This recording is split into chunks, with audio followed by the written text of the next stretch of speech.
64 रुपए सरकार के पास देने के लिए नहीं, 64 रुपए। और ये इतनी बड़ी बड़ी बातें यहां पे बोल रहे हैं। पिछले काफी समय से 3-4 महीने से 64 रुपए नहीं मिल रहे लोगों को, दिहाड़ीदारों को। और यहां पे सपने पिक्चर दिखाई जा रही है, मीडिया को दिखा दिखा के बताया जा रहा है कि हमने जो है व्यवस्था परिवर्तन कर लिया है, नौकरियां मिलेगी, यहां पे प्रोजेक्ट लगेंगे, ये सब चीजें होगी। इस तरीके से लोगों को बेवकूफ बनाया जा रहा है। यह बिल्कुल भी सदन में ऐसा नहीं होना चाहिए, मुझे लगता है, क्योंकि माननीय मुख्यमंत्री महोदय बिल्कुल साधारण परिवार से यहां पे पहुंचे हैं। और साधारण परिवार के लोग बाहर रहते हैं। जिन लोगों के पास पैसा है, जिन लोगों के पास पूंजी है, वो लोग यहां से बाहर पढ़ने के लिए जाते हैं, वो दिल्ली चंडीगढ़ में सेटल हो गए हैं। परंतु जिस तरीके से शिक्षा के स्तर के लेकर बात कही है, हमने आंकड़े ले आए, हमने आंकड़ों में बता दिया कि हम इसमें पहले नंबर पे, हम दूसरे नंबर पे है। मैं अभी मुझे एक चिट्ठी आई है, इस जगह से नित्तर का क्षेत्र है, यहां से 7 बार माननीय ईश्वर दास जी यहां से 7 बार चुने गए हैं, कांग्रेस के प्रतिनिधि रहे हैं। 2 बार हमारे किशोरीलाल जी चुने गए हैं, भारतीय जनता पार्टी के प्रतिनिधि रहे हैं। साइंस विषय के कोई भी मास्टर वहां पे नहीं, और स्कूल वहां पे साइंस को बंद कर रहे हैं। 6-7 पंचायत इसके साथ लगती है, और उन सारी पंचायतों के बच्चों को मजबूरन होकर रामपुर पढ़ने जाना पड़ रहा है। हो सकता है कईयों के बगीचे हो सकता है कईयों के पास अच्छी पूंजी हो, वो शिमला भी पढ़ सकते हैं। परंतु जिस तरीके का, और जो मिडिल क्लास के लोग हैं, लोअर मिडिल क्लास के लोग हैं, वो कहां पे पढ़ने जाएंगे, मैं इस बात की चिंता जाहिर कर रहा हूं। माननीय अध्यक्ष महोदय, इस मैं बात कही कि यहां पे आदर्श हॉस्पिटल, मेरे विधानसभा क्षेत्र में आदर्श हॉस्पिटल आनी जो सिविल हॉस्पिटल, उसको आदर्श हॉस्पिटल बनाया गया है। और देखिए जो अभी वहां के ये हालात है कि एक्सरे की मशीन लगभग 1 साल से बंद पड़ी है। प्राइवेट क्लिनिक को टेंडर दिया गया, वहां पे प्राइवेट क्लिनिक में जो है एक्सरे हो रहे हैं, और लगभग आधा किलोमीटर की दूरी हॉस्पिटल और प्राइवेट क्लिनिक की है। अगर कोई इमरजेंसी होती है, अभी पीछे बस एक्सीडेंट हुआ, करसोग से बस आने के लिए आ रही थी, और जब बस एक्सीडेंट हुआ तो लोगों के एक्सरे भी वहां पे नहीं हुए, एक्सरे के लिए भी मरीजों को जो रामपुर लाना पड़ा। और साथ ही साथ मैं ये कहना चाहता हूं, निर्मंड में हमारा हॉस्पिटल है, निर्मंड का हॉस्पिटल मात्र 2 डॉक्टरों के साथ चल रहा है। अगर बीएमओ को जोड़ा जाए 3 डॉक्टर है, और सरकार यहां से नोटिफिकेशन पे नोटिफिकेशन निकाले जा रही है कि आपने जो है अब रात को भी पोस्टमार्टम करने हैं, आप इमरजेंसी संभाले या एक्सीडेंट हो गया उनके पोस्टमार्टम करें, कौन क्या करे, अभी तक ये चीजों का पता नहीं लग रहा है। मैं ये बातें इसीलिए कह रहा हूं जो इस दस्तावेज में लिखी गई है। और आप देखेंगे मेरा जो विधानसभा क्षेत्र है, आदरणीय विक्रमादित्य यहां बैठे हैं, बिल्कुल पड़ोस का क्षेत्र है, और हम बिल्कुल पिछड़ा क्षेत्र है, पूरा विधानसभा क्षेत्र, एक नगर पंचायत निर्मंड को छोड़ के। और फिर बोल रहे हैं कि हम किसी के साथ कोई सुतेला व्यवहार नहीं कर रहे हैं। भवानी सिंह पठानिया जी ने बात कही, दूध को लेकर बात कह रहे थे, दूध का विषय में मैं आना चाहूंगा। आपने बोला कि हमने 45 रुपए की वृद्धि की, साथ ही साथ आपने संस्थान बंद किए, आपने लगभग मेरे विधानसभा क्षेत्र में 5 वेटनरी हॉस्पिटलों को बंद कर दिया। आज ये हालात है कि वहां पे जब गाय नए दूध की होती है तो वहां पे इंजेक्शन नहीं मिलता है, और उसका परिणाम क्या है, जब गाय नए दूध नहीं होगी तो गाय खराब हो जाती है, लोग गायों को घरों से बाहर निकाल रहे हैं। और साथ ही साथ आउटर सिराज अभी जिस तरीके से वहां पे चेयरमैनशिप भी हमें दी गई, मिल्क फेड के चेयरमैन वहां से बनाएंगे। मैं उम्मीद करूंगा कि आने वाले समय में दूध के रेट जिस तरीके से हमारी सरकार ने भी बढ़ाए, आपकी भी बढ़ा रहे हैं, आप ये भी चिंता कीजिए कि महिलाएं सुबह जो हमारी महिला जो किसान है, सुबह 4 बजे उठती है, सुबह 4 बजे से गाय के काम से शुरुआत करती है, बच्चों को स्कूल भेजती है, शाम को फिर से गाय का काम करती है।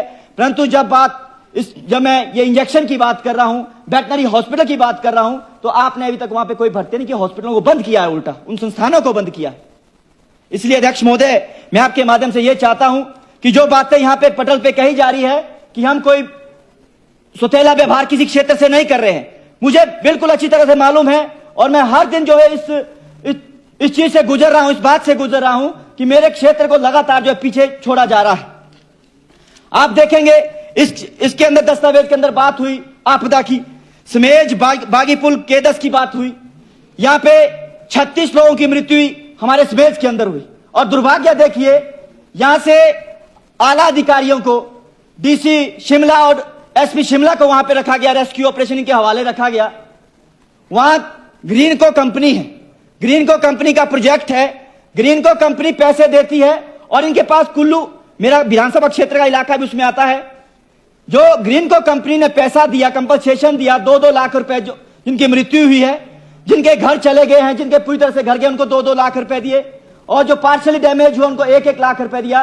परंतु उसमें भी जो है क्षेत्रवाद किया गया, उसमें भी उन लोगों, आनी के लोगों को उसमें छोड़ा गया और शिमला के लोगों को पैसा बांटा गया। और अभी तक मुख्यमंत्री जी कह रहे थे कि हमने समान रूप से हर एक क्षेत्र को देखते हैं। मैं ये कहना चाहता हूं आदरणीय मुख्यमंत्री महोदय जी, जो लोग मृत्यु को उस आपदा में प्राप्त हुए हैं, वो पहले ही बहुत, उनका परिवार चिंतित है, परेशान है, पर जो उनको कुछ पूंजी मिल रही, कुछ पैसा मिल रहा है, उस पैसे को आप ईमानदारी के साथ उन लोगों को दीजिए। और साथ ही साथ मैं कहना चाहता हूं, ये जो बात इसमें कही है कि भी 7-7 लाख रुपए मिले, यहां देखिए सिर्फ जो किराया अभी तक है 3-3 महीने 4-4 महीने का किराया वो भी नहीं मिला है। जो पैसा मिला था उसके नाम पे 65-65 हजार रुपए मिले हैं। आज 6-7 महीने गुजर गए हैं, अभी तक वो पैसा नहीं मिल रहा है। रेवेन्यू एसडीएम ऑफिस के चक्कर लगा रहे हैं, तहसील के चक्कर लगा रहे हैं, परंतु वो पैसा अभी तक नहीं मिला है। ये मैं सिर्फ सर मुझे बोलने दीजिए, सर मुझे बोलने दीजिए। अभी मैं अभी रोक थोड़ी रहा हूं, अभी तो मैं अलर्ट कर रहा हूं आपको कि आप अपनी स्पीड और तेज कर लो। और अध्यक्ष महोदय, स्पीड और तेज कर लो। इसके साथ साथ जब बादल फटा था, जब श्रीखंड के क्षेत्र में बादल फटा था, डैमेज बागी पुल में भी हुआ, वहां पे भी मौतें हुई, वहां पे भी यही हालात है। लगभग 7-8-10 जो परिवार वहां पे है, उन लोगों को अभी तक 65,000 रुपए ही मिले। सुबह जब मैंने डिटेल उनसे मांगी, उसके अलावा 1 भी रुपया अभी तक नहीं मिला है। कईयों के वाहन बह गए, कहीं की दुकानें चले गई, उन लोगों को अभी तक पूछा नहीं गया है, उसमें भी पार्शियलिटी हुई है। और पिन पॉइंट करके मेरे पास नाम है, मैं आप लोगों को यहाँ पे नाम बता सकता हूं कि किस तरीके से पार्टीबाजी के नाम पे जो है लोगों को कहा गया कि किसकी दुकान है उसको ये पैसा मिलेगा, कौन बीजेपी का है उसको इतना पैसा मिले, और उन लोगों को अभी तक पैसा भी नहीं मिला है। तो मैं माननीय अध्यक्ष महोदय आपके माध्यम से यह भी कहना चाहता हूं कि इस तरीके की पार्शियलिटी ना करें, क्योंकि सभी लोगों को दिक्कत हुई है और बहुत नुकसान हुआ है और पीड़ा मेरे क्षेत्र की मुझे है। इसीलिए मैं कहना चाहता हूं कि सब लोगों को समान रूप से देखा जाए। साथ ही साथ खनन के बारे में इसके बीच में बात कही गई कि खनन नीति लाई गई। मैंने पिछले जब हमारा सेशन धर्मशाला में था उसमें भी बात कही थी। खनन नीति में बात कही गई कि अवैध खनन को रोका जा रहा है। अध्यक्ष महोदय, मेरे विधानसभा क्षेत्र में आपका लूरी है, हमारे पास गोथना है, हमारे पास मोइन है, जहां पे हमारा ये खनन का काम होता है।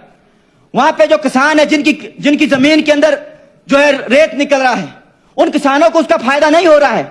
जो लोग सरकार से जुड़े हुए लोग हैं, वो लोग क्या कर रहे हैं, 3 महीने की परमिशन के नाम पे पिछले 2 सालों से उन्होंने खनन चलाया है और अवैध रूप से रेत को बेच रहे हैं, और जिसका खामियाजा सरकार को भी हो रहा है, क्योंकि जो राजस्व इकट्ठा होना था वो नहीं मिल पा रहा। मैं आपके माध्यम से यह कहना चाहता हूं, यहां माननीय मंत्री जी भी बैठे हैं, मैं 2-3 बार अधिकारियों से भी बात की, परंतु जिन लोगों ने करोड़ों रुपए देकर जमीन को लीज पे लिया है, उन लोगों के साथ बिल्कुल अन्याय हो रहा है। क्योंकि उनका जो पैसा, जो जिस खातिर उन्होंने पैसे कमाने के लिए उस जमीन को लीज पे लिया था, वो लीज का पैसा उनको वापस नहीं पहुंच पा रहा है, क्योंकि रात भर जो है वहां पे अवैध खनन किया जा रहा है। जो लोग जो है सरकार के नजदीकी है और उनके ऊपर कोई भी कार्रवाई नहीं हो रही है। कार्रवाई करने के लिए लोग आते हैं, 2-3 दिन वहां पे अच्छे होटलों में रहते हैं और वापस चले जाते हैं और कोई कार्रवाई नहीं हो रही है। माननीय मंत्री जी, मैं आपसे कहना चाहूंगा कि आप उसके ऊपर जरा जोर से शिकंजा कसिए और हमारे क्षेत्र में जिस तरीके से इलीगल खनन चल रहा है उसके ऊपर लगाम लगे, क्योंकि हो सकता है जिस तरीके से वो गुंडागर्दी करते कि वहां पे कोई अनहोनी घटना भी भविष्य में हो सकती है। इसलिए अगर समय होते हुए उसको रोक दिया जाए ताकि आने वाले समय में कोई दुर्घटना या घटना वहां पे घटित ना हो, यह मैं कहना चाहता हूं। साथ ही साथ मैं यहां पे कहना चाहूंगा कि जो हमारा ये परिवहन डिपार्टमेंट है, मैंने लगभग 2-3 बार कोशिश की माननीय उप मुख्यमंत्री से फोन पे बात करने की, शायद व्यस्तताएं ज्यादा है। एक बार चलते चलते बस के टायर खुल गए, एक बार जो हमारी लूरी से जाजर होते हुए दलास निथर को सड़क जाती है, वहां पे जो है चलते चलते सड़क का पट्टा टूट गया, बस का पट्टा टूट गया और बस हमारी गिरने से बची। ये हालात है। 30 बसें हमारे पास है, 101 रूट है। जब हमने पता किया, अभी उनको जरूरत है 10 बसों की। पर मैं ये निवेदन करना चाहता हूं कि अगर बसों की कंडीशन खराब है महोदय, तो उन बसों को कृपया करके ना चलाएं, क्योंकि मुझे अपने जनता की चिंता है। क्योंकि एक बार नहीं, लगभग 4-5 बार घटनाएं हो चुकी है। कभी टायर खुल गए हैं, कभी पट्टे टूट गए हैं, कभी बस बाहर नाली में जा रही है। तो मैं निवेदन करना चाहूंगा कि अगर बसों की कंडीशन खराब है, उनको रोक दिया जाए ताकि जनता सुरक्षित रहे। साथ ही साथ महोदय, ये मैं प्लीज नो इंटरप्शन। अब नहीं खुले सर, अब आप स्पीड मंदिर जाके आए। मैं कॉलेज की बात करना चाहूंगा महोदय। हमारे पास कॉलेज है आनी में। लोकेंद्र जी प्लीज, हमारे आनी में कॉलेज है। कॉलेज में don't pay attention to them. College में साइंस के विषय को कंक्लूड योर पॉइंट। साइंस का विषय बंद होने की कगार पे है। क्यों? जैसे ही सरकार आई, सरकार आने के बाद तुरंत बाद वहां से मास्टरों को, जो प्रोफेसर है, उनको बदला गया। सरकार आने से पहले जब भारतीय जनता पार्टी की सरकार थी, 60 बच्चे साइंस सब्जेक्ट में वहां पे एनरोल थे। मैं ये कहना चाहूंगा कि दूर दराज के अंदर कॉलेज खुला है और आदरणीय पूर्व मुख्यमंत्री स्वर्गीय राजा वीरभद्र सिंह जी ने हमें जो है वो कॉलेज दिया था, और आगे उस कॉलेज को चलाया जाए और साइंस का जो वहां पे जो मास्टर वहां जल्दी भेजा जाए ताकि कॉलेज बेहतर तरीके से आगे चले। और लाइब्रेरी के अंदर वहां पे कोई भी जो पद है वो खाली है। साथ ही मैं निर्माण की बात करना चाहूंगा कॉलेज की। सर बोलने दीजिए प्लीज। 190 बच्चे उसमें हैं निर्माण के कॉलेज में। Please conclude. और प्राइमरी स्कूल में वो कॉलेज चल रहा है। और 34 बीघा जमीन जो है कॉलेज के नाम पे हो गई है, उसका FRA भी हो गया है। और अभी तक 5 करोड़ का प्रावधान किया, परंतु जो SC रामपुर बैठते हैं उन्होंने उसके ऊपर कोई टेंडर नहीं लगाया, ना उसके ऊपर काम हो रहा है। तो मैं कहना चाहूंगा कि अगर शिक्षा के ऊपर भी सरकार सोच रही है तो हमारे कॉलेज की जो बिल्डिंग है वो जल्दी बनाई जाए। अभी बजट में भी तो बोलना। एक महत्वपूर्ण मुद्दा आपके इसमें मैं लाना चाहूंगा। नशे के ऊपर बात कर रहे थे। नशे में इसमें कहा गया है, मेरे विधानसभा क्षेत्र में अभी एक महीना पहले CM सिक्योरिटी में वो मैडम है, उनके बच्चे की चिट्टे की ओवरडोज से मौत हुई। और उससे पहले लगभग 3 या 4 बच्चे जो है ओवरडोज से वहां पे मरे हैं।